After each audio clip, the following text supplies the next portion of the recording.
திருவள்ளூர் காவி கலர் போட்டிருக்காரு கவர்னர். உங்க அமைச்சர் கேட்டாங்க, என்ன சொல்றாங்க? அதை இப்ப பத்தி பேச வேணாம். எப்ப பேசுவீங்க?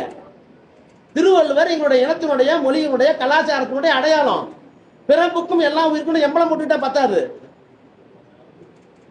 திருவள்ளுவருக்கு இங்க காவி சாயம் பூசுறது இப்ப பேச மாட்டேன்னு சொன்னா, எங்களுடைய மொழியை, இனத்தை தாழ்த்துகிற ஒருவரை கேள்வி கேட்பதற்கு துப்புள்ளாத ஒரு சக்தி எங்களை பார்த்து தீய சக்தி, தூர சக்தின்னு சொல்லுவீங்களா?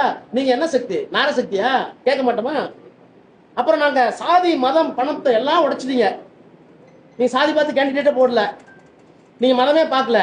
கையில ஒரு மதம், நெத்தியில ஒரு மதம், பதவி ஏற்றுக்கும் போது ஜோசப் விஜய் என்னும் நான், அது ஒரு மதம். என்ன bro? Total contradiction bro, bundle of contradictions. இந்த பண்டில் ஆஃப் கான்ட்ரடிக்ஷன் பேர் நான் தாண்டி வந்துட்டாங்கிறது இல்ல, அதெல்லாம் உள்ள மறைச்சு போட்டு வச்சிருக்கீங்கன்னு அர்த்தம். நான் இப்ப என்ன கேட்கிறேன், இதெல்லாம் ஒரு சீஃப் மினிஸ்டர் பிரச்சனை.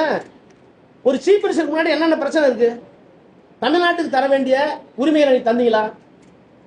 இன்னைக்கு டி.கே. சிவகுமார் பக்கத்து மாநிலத்தின் முதலமைச்சர் பேசியிருக்காரு.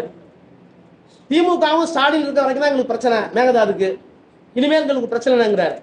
இதை கேட்டதற்கு பிறகு இந்த காங்கிரஸ்காரர்கள், இங்க இருக்கிற 2 அமைச்சர்கள் அதுக்கு தான் எதிர்வினையாற்றிருக்கீங்களா? முதலமைச்சர் அவர்களே, உங்களை சொல்றாரு, நீங்க ஒரு ஆளே இல்லைன்றாரு, அவரு எங்களுக்கு பிரச்சனையே இல்லைன்றாரு.